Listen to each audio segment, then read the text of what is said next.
Hello, everyone. I'm Matt Dunford, and thank you so much for coming to our Creators Assemble Creator Talk. And today we have a very special, very awesome, amazing guy. He's a wonderful writer, wonderful. He has made so many good projects that I just am such a huge fan of, and I can't get enough of this guy. And he's become a great friend over the past couple of years. And may I proudly introduce Jim Krueger to our featured chat today. Jim, how are you doing? I'm so happy to be here. So happy to be a part of this.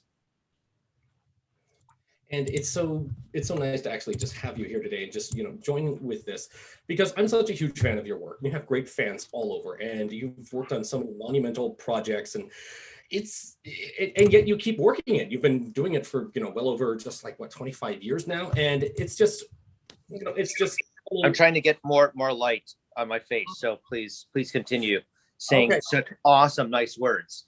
Okay, and you have a great collection of guitars and a banjo. Wow, nice. Not bad. Oh, there's a banjo, and there's is it a banjolele? Banjolele. Wow, is that like one of those double guitars? Well, it's a half uke. It's like a ukulele set of strings put on a banjo body. And so it's played like a ukulele, but it's actually banjo. Okay, so anyway, we do have questions for you. So, because I don't want to take too much of your time. If I eat while I do this, is that cool? Of course. I mean, you're the featured creator. Of course, we bow to thee. And I have lemon cake with chocolate chips that my wife made me. So, and you didn't share it with us. Oh no, I'm going to be sharing right now. Okay, perfect. All right. So anyway, Jim, I wanted to know: have you always wanted to work in comics? I always loved comics. I really did. And even now I can't think about like my first comic books without thinking about like fairs where I would win a prize, and the prize would be like a Jack Kirby Captain America comic from the 70s. Or my dad would take me on tow jobs because my dad was a mechanic and had his own garage. And so he would pick me up in the tow truck, take me to tow in a car, and I would like hold a rag for him or hold a hook for him before he hooked up a car. And his payment to me for going on these trips with him would be a comic book, and it was always like Jack Kirby. Awesome. That is really a good start off to things, and of course a good way to motivate kids to do errands and chores around the house. Yeah, I guess. Trust me, I know that all too well. And what was the moment when you realized that comics were what you were aspiring to? It was when I was in college, and I was studying to become a copywriter. I was going to go into advertising. And I remember being told by the guy who ran a comic shop, and that comic shop hasn't existed for years in Milwaukee, Wisconsin, but it was Polaris Comics. And I think I drove that guy nuts, asking for when the Death of Captain Marvel graphic novel by Jim Starlin was going to come out, because it was so late. I would ask every week. And I think it was like, I don't know, 15 months after it was supposed to come out when it actually did. But anyhow, he would start to tell me books I should be reading. And he told me about Alan Moore Swamp Thing. And it was between Alan Moore Swamp Thing and the Alan Moore Jamie Delano era of the Captain Britain magazines that I was like, oh, some of the way these guys are writing with the way images and words work together to even suggest a third meaning or an irony. I was like, this is stuff I'm doing in advertising. Oh, this thing I love, maybe I could actually do it. And so I started writing scripts, and I would share those scripts with my local comic shop, which was Capital City Comics, both the Madison one and the Milwaukee one. And they would read my scripts. And that was really the beginning of me aspiring to hope to write these things. Okay, so it's like you were cutting your teeth in what I imagine would be the early to mid 80s in that sort of era, just getting the Alan Moore. Oh, it was later than that. It was like the 90s. It was definitely the 90s and early 90s. And then I remember I had a lunch. I bought Mike Barron lunch at a place in Madison because I was living in Madison at this point, working at an advertising agency there. And he just told me, like, if you're going to make it in this industry, you have to have more than one idea. And that led to me really developing stuff. And then when my advertising job went bad, I was like, you know what? Marvel does these house ads all the time. They do advertising all the time. And so I built like an advertising campaign around me with a designer who was really helpful, and just started hitting Marvel's like advertising department with like a different ad for Jim Krueger. Like every 2-3 days, they got a new one. And when did they finally bite and finally let you in the door as an advertising guy? So I mean, there are people, like, there's so many people that I have to thank along the way. Like there was a guy named Jeff Simons who was big at Marvel, and he was the first guy I spoke to who was already a writer at Marvel on the advertising marketing side. And he said, look, our department's growing and stuff like that. I'll help you find out who you need to talk to and that kind of thing. And then when I finally sent Marvel my my advertising portfolio, they were like, yeah, this was really great. This is really great. We are growing. You know, we don't know when we're going to want to bring someone on, that sort of thing. And I said, well, how about if I just come out there on my dime? So you already have that out of the way. So I just hopped, and I said, I have to get my portfolio anyhow, and this saves you having to ship it back to me. So I got on a plane, flew to, or maybe I even did it by train, but got to New York, asked Jeff Simons if I could crash on his couch, which he did. And he let me to the greatness of this human being's, you know, he was just great. And then they were like, look, we love it all. We love it all. We're probably going to have an opening in about 3-4 months. And they had an opening a month later. And so that was it. I just went. Oh, that's really awesome. And from there, you're working in the advertising department. And something Right. you recently is, during your time there, you created the greatest superhero of all time, Combo Man. So if any kid back in the early 90s, you know, all our things were about snack food. I'm 7 years old reading Marvel comics. You know, you couldn't escape those combos ads. They were the fierce rival of corn nuts. But what gave combos the edge? This superhero amalgam called Combo Man. And somehow you are the one who is responsible for Combo Man. Right. And what's so crazy is when you look at all those characters, I mean, you had characters like Sentry from ForceWorks in there. It was truly a combination of characters from almost a moment in continuity that most people don't even try to remember anymore. I still think it's fun because, I mean, it's not so much the stories that I remember from those era of comics, it's the advertisements in it that I always look at. And so, like, I'm always perplexed by this because those ads do play a big role in the comics as well, and how they age. And so Combo Man, and it's like he actually had his own story at one point too, which I believe, was that written by Mark Gruenwald? It was written by Gruenwald. Yeah. The legendary Mark Gruenwald made a story of Combo Man getting his powers from eating combos. And by the way, there was even a flash. It's kind of obscured, but a flash of Combo Man in the newest issue of, what is it, Crossover, that Danny Cates is writing? Yeah, I have to go look in that because I picked it up last week, and I got to go see Combo Man because I'm happy to see it. It's small, it's obscure, it's in the back, but I love that it's there. If you can wait for just 1 second, I have another confession to share during that time, and I can show it to you because I just found a copy of it. Okay, sure. So just take 1 second. Okay. So now Jim is going to get his thing, and of course, you know, you can see more of this at creatorsassemble.org. Remember to check us out. We have many featured creator limelight spotlights and interviews, and Jim is just one of the series. So if you're enjoying this, go check out the others that we have at creatorsassemble.org, and make sure to follow us on Instagram, like our page on Facebook, and check out our Twitter as well. And Jim is back after no more shameless plugs, but I guess that's what Oh my gosh, no. The shame is just about to begin, because what has not what I have not confessed to is writing the mini comic that outsold every other comic in the 90s, because it was actually in every Marvel comic of the 90s. And that's, I wrote Marvel Mart. You wrote Marvel Mart? Yes. Which is this story. It was when Marvel was trying to deal with the fact that they were losing market share after the Image guys had left.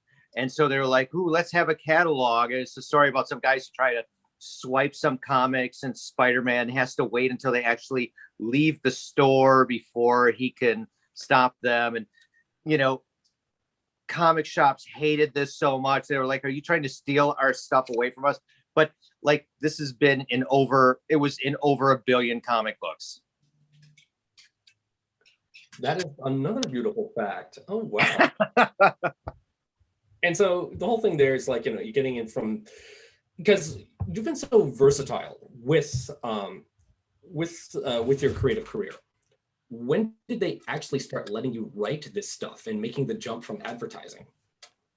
Well, there were other little projects along the way that I did. And some of the other interesting things that happened while I was at Marvel is I developed a friendship with, well, first of all, the people I worked for, the people above me, like Jim Brennan and Vito Incorvaya, were the heads of our department. And these guys were like the classic madmen of New York advertising in the 70s, like, and the 80s. And, you know, these were kind of their, oh, this is an easy job, that kind of thing. But because they didn't know the comics that well, they would always trust me as far as history and stuff like that goes. So I was allowed to do projects that sometimes went way beyond things. Like at one point, there was this idea that Avi Arad had for Marvel having its own studio. Huh. I don't think that would in fruition. I really don't think that would work. You know, it was spaghetti against the wall. What was going to stick? We'll see. But he knew these guys and knew their greatness in the marketing and knew their fingers on the pulse of the world. Like Jim Brennan used to be a writer on the Johnny Carson show. Like he created back in the day things like Count Chocula and Frankenberry cereal and stuff like that. The line, sometimes you feel like a nut, sometimes you don't, was his. Like, I mean, that's some stiff competition for Combo Man. You know, so he was classic. And then Vito was this designer of so many things for Massengill and other products. And he created the egg design that women's pantyhose would come in. And he was this visual, fantastic stuff. And so I had these two mentors, but they knew nothing about the comic industry. So Avi approaches them, trying to find independent thinkers at Marvel to talk to, and says, look, I have this idea for Marvel Studios. We've got Spider-Man over here. We've got X-Men over here, but let's have our own studios. And he said, I got a couple people who are going to be behind this, including Kevin Feige at the beginning of his career. And he's like, look, I just need to know what are the characters we have that we should really be focusing on. And my bosses, Jim and Vito, they said, Jim, this is what you were made for. So I ended up doing these giant presentations on Captain America and Iron Man and the Avengers and how this is where Marvel Studios should go. Wow, geez. And it's just like, and to think you were a cog in the piece so early on, it became this giant machine. Yeah, totally. I mean, there's no credit other than like little things like this, and nor should there be, because Marvel Studios is so amazing and Kevin Feige is so amazing and such an awesome creative talent. And he's a giant fan of Earth X and Foot Soldiers. So that says so much right there. Yeah, so that is, because pretty much the whole thing as a writer, a lot of people attribute the Marvel Renaissance of the late 90s to, say, Kevin Smith on Daredevil, Guardian, but I would actually argue against that, that the Marvel Renaissance that really got the ball rolling at Marvel again is Earth X. And so can you tell me about the creative process that you have, of course, with a legendary creator like Alex Ross coming up with that kind of story? Right. No, no, no. And that was awesome. And that gets back to your earlier question of, you know, what, when did this start? There was an editor in the X office who brought me in, and my first work for Marvel. And I should say this stuff too, because it's before Earth X. All this stuff was establishing kind of my name as being more than just an advertising guy, because I was the guy who first brought Alan Moore's Captain Britain into the editorial offices and said, why have we not reprinted this stuff? This stuff is amazing. And I was the guy who brought Grant Morrison, Salvador LaRocca, Carlos Pacheco, Neil Gaiman, all these guys that were just beginning to do DC work. But because I've always been into 2000 AD and I've always been into the British comics, I pushed for all these people getting their starts at Marvel. And even my first story was a Nightcrawler story in Excalibur 75. That was Tim Sale's first work at Marvel. Oh, wow. And that led to Jeff Loeb coming into Marvel, and that led to so many people coming into Marvel. So all this stuff was kind of building me. And there were little stories I had done, and Foot Soldiers had come out from Dark Horse, and thanks to a loophole in Marvel's book of ethics or their policy, because I was in advertising and not editorial, and because I had made Foot Soldiers available to editorial to publish first, I was free to publish it with Dark Horse. Okay. And so I was already establishing myself as a writer, and then I was doing these things in Marvel Vision magazine that reinterpreted the origins of the Marvel universe. And Alex Ross, who I had already helped promote his Marvel's work, and he was already like bouncing ideas from Kingdom Come off me. And we were talking about how initially he was thinking of approaching James Robinson to write Kingdom Come. And then because of the amazingness of Mark Waid's Flash run, Mark Waid came on. I was like, Alex and I would hang and we would talk about these things. And he loved the Marvel Vision stuff I wrote. And so Wizard Magazine contacted Alex post Kingdom Come saying, okay, you gave us these great pictures of what an older DC universe would look like. What would you do for Marvel? So Alex came up with some sketches and some ideas for like a fat Spider-Man, a female Thor, a Reed in Doom's armor. And he's like, I don't know how this stuff fits together. I have this idea that everyone on Earth is mutated, but I have no idea as to why that would be. Like X-Men was so popular, and he's like, so let's call it just Earth X. So everyone has X-Men powers. Let's take this idea of X being popular as in and of itself, that symbol, and let's take it all the way. And he's like, but again, unlike Kingdom Come, unlike Marvel's, I have no story. But you should write like what you do for Marvel Vision, like here's the sketch, and then here you write a paragraph for how it makes sense and stuff like that. So I did this, and Alex was really into them, and he showed them to the president, Joe Calamari, and Joe Calamari said, like, this is a real project. Let's do this as a project. And Alex said, well, not really. It's not really a real project because there is no story. And Joe was like, well, come up with one. And then Alex reached out to me and said, I need a reason for why this would be. And I remember just one night, because I was a new father. Because I was a new father, I was thinking about things like placenta and reproduction and all these things. And I was like, what if, and I'm sorry, this is a spoiler for Earth X, but it's been out for over 20 years. I was like, what if planets are eggs, and that's how celestials reproduce themselves, and watchers are almost like nurses watching to make sure the birth is going great? And what if the great balance that Galactus keeps is to make sure there aren't too many celestials, so that's why he consumes planets? And what if superheroes on Earth are more like germ fighters. They're like the antibodies that fight foreign invasion and ultimately protect the host. And what if the placenta is vibranium, which is already in the Earth, which is all. And I remember calling Alex and just leaving message after message after message for him, using up all his tape, kind of giving this overall view of it all. And I just remember Alex calling me that night and being like, I love that idea so much. It's going to be impossible for me not to claim it's mine. I was like, you got the ball rolling, but it was really about being a new dad and then thinking about Mother Earth and all those things working together.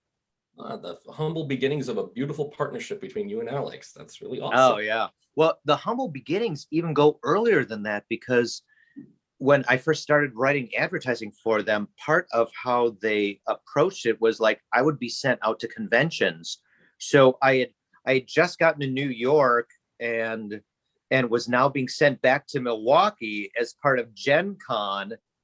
And there we were promoting this new book, this new painted book, because no books had been painted up until this point, called Marvels. And so I met Alex there, and it became my job to take Alex around. And originally Alex was thinking maybe Medusa should be the narrator of Earth X.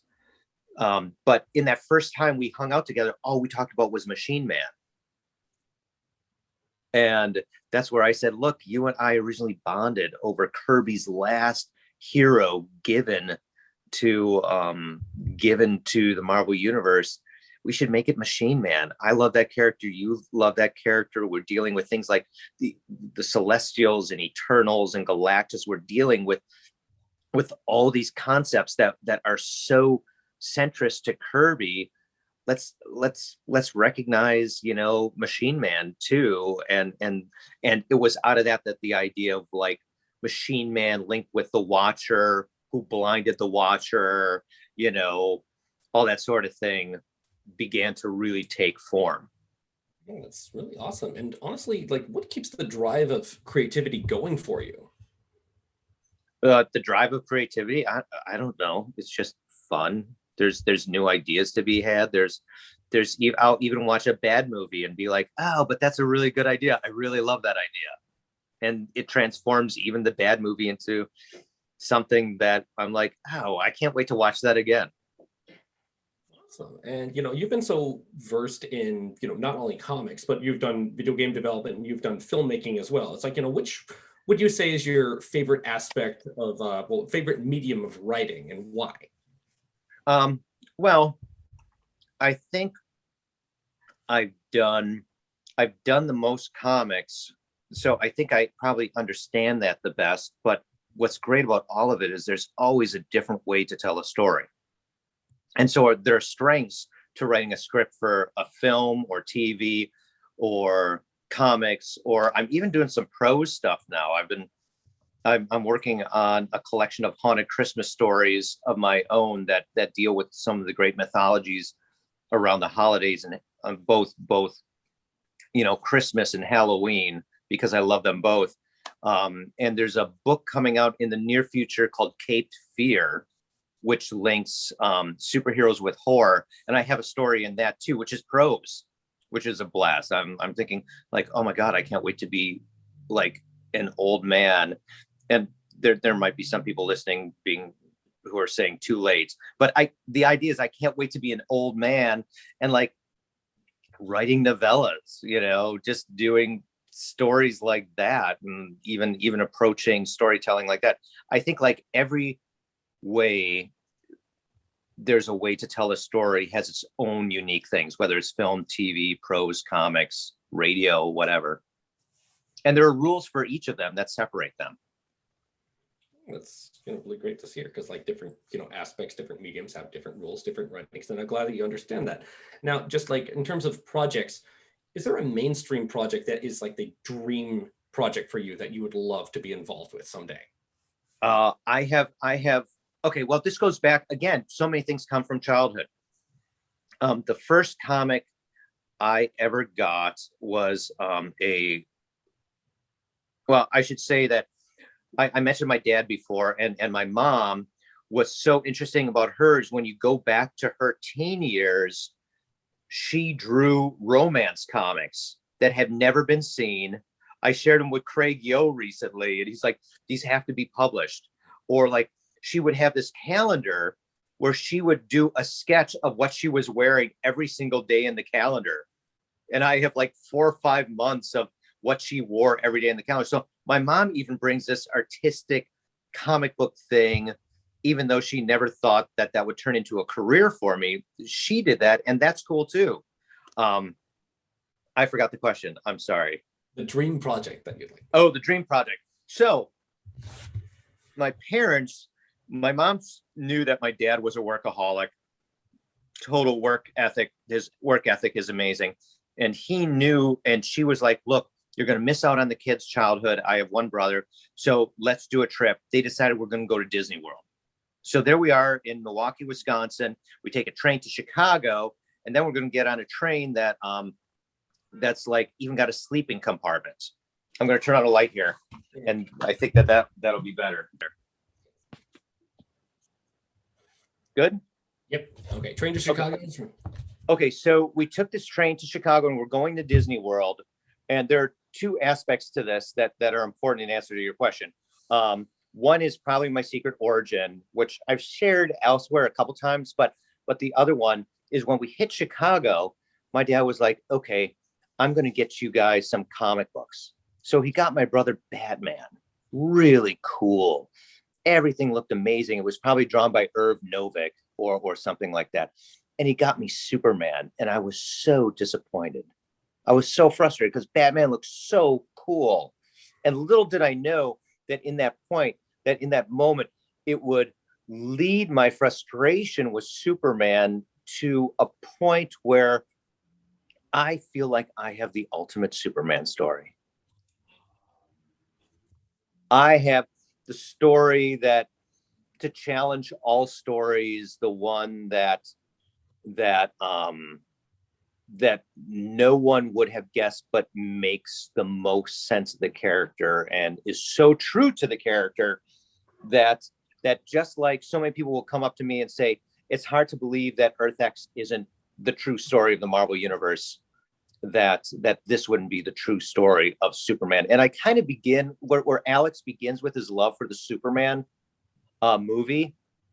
I go back to one moment in that movie, and that's the interview between Superman and Lois. And in my pitch, and I'm not going to share it now, but in my pitch, I suggest that Superman lied about one essential truth. Ooh.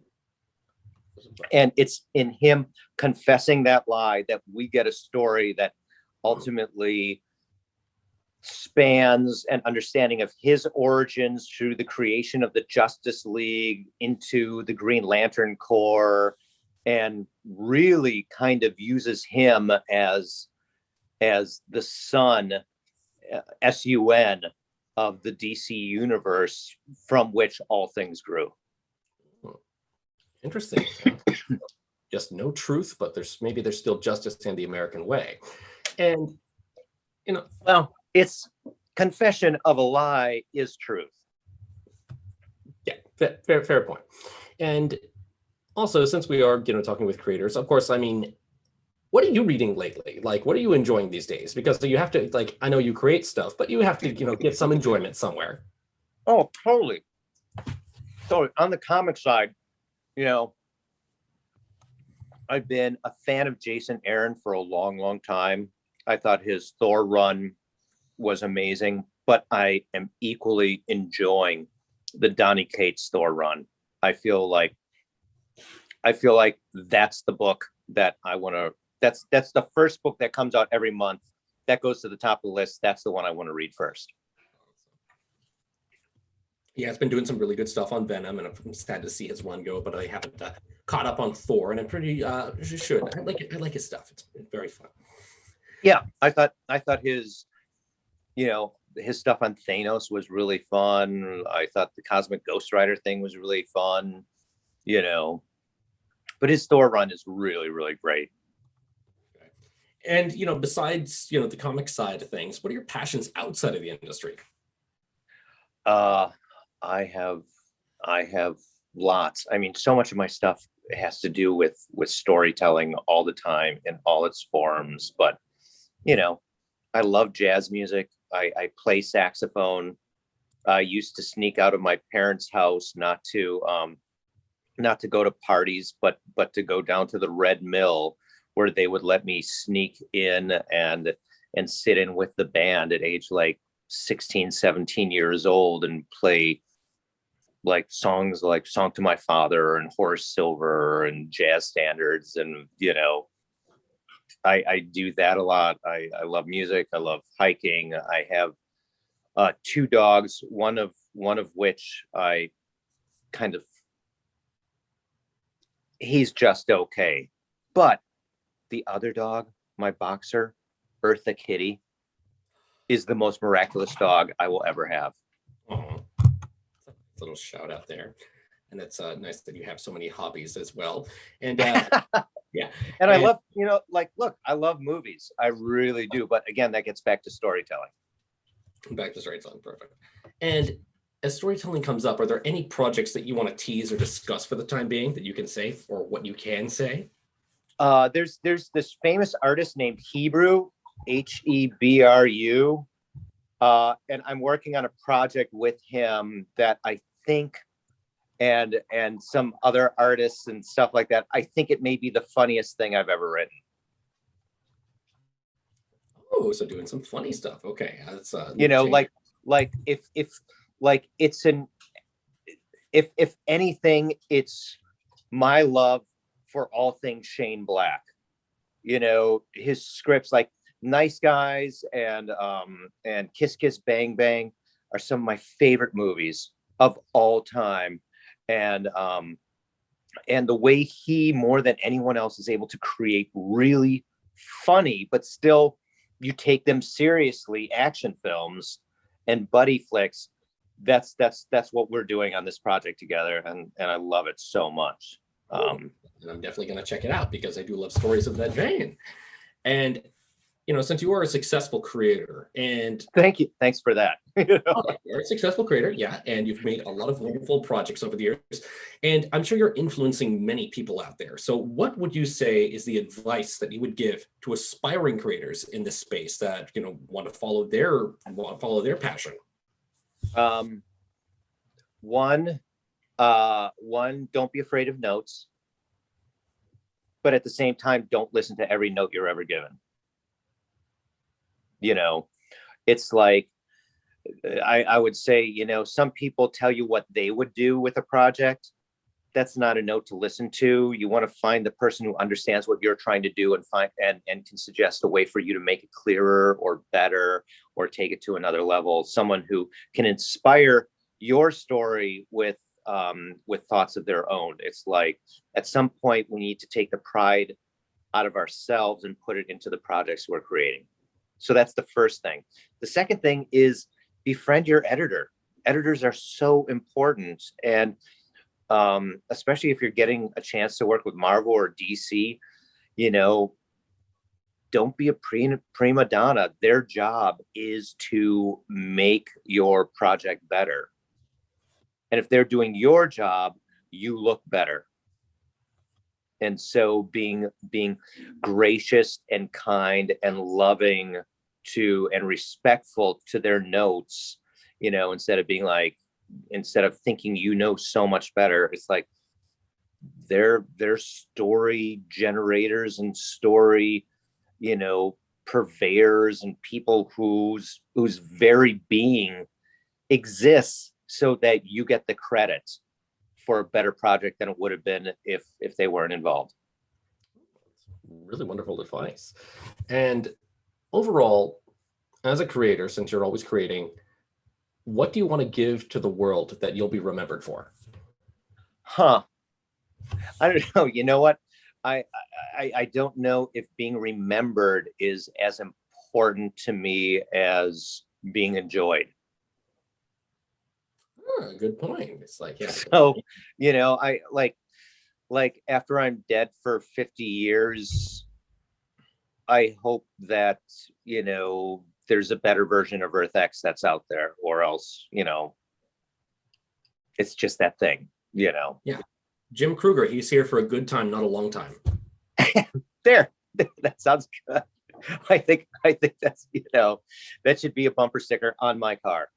Okay, yeah. And since we are coming up to the end of our talk right now, where can people find you on social media if they want to chat with you some more? The best thing to do is probably to look me up on Instagram. On Instagram? Cool. I think it's just, I am Jim Krueger. Friend me. I have a lot of people write that they can't find a book here or there, or they want a signed book. I sign books for free. So if they want to buy a book from me, it's just going to be like buying it at their store, but I'll sign it for free and we'll work out the shipping. But at the same time, I want people to buy books from their stores. Also a good policy as well. And any other shameless plugs you want to do right before we go out? If you can find a copy, look out for the No Ones. The No Ones is like this book I'm so proud of. Brand new superheroes. It was the first thing that the artist Welby and I worked on, and then I brought him to do Marvel's X, the prequel to Earth X. And you know what? Ironically, I feel like there are people who just because of the way things were marketed and because of COVID and stuff like that, they don't realize that Marvel's X was a prequel to Earth X.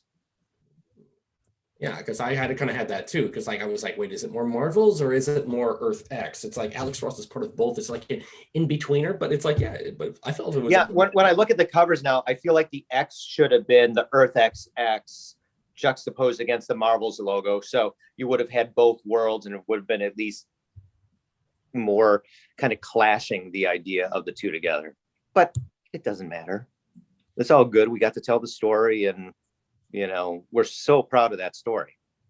Okay, perfect. All right, Jim, it has been an absolute pleasure having you around, and thank you so much for everyone tuning in for this Creators Assemble talk. We'll be back, and you can check out more of our channel at www.creatorsassemble.org, and we're looking forward to it. Jim, thank you. You've been a great thank guest. you. That was a blast.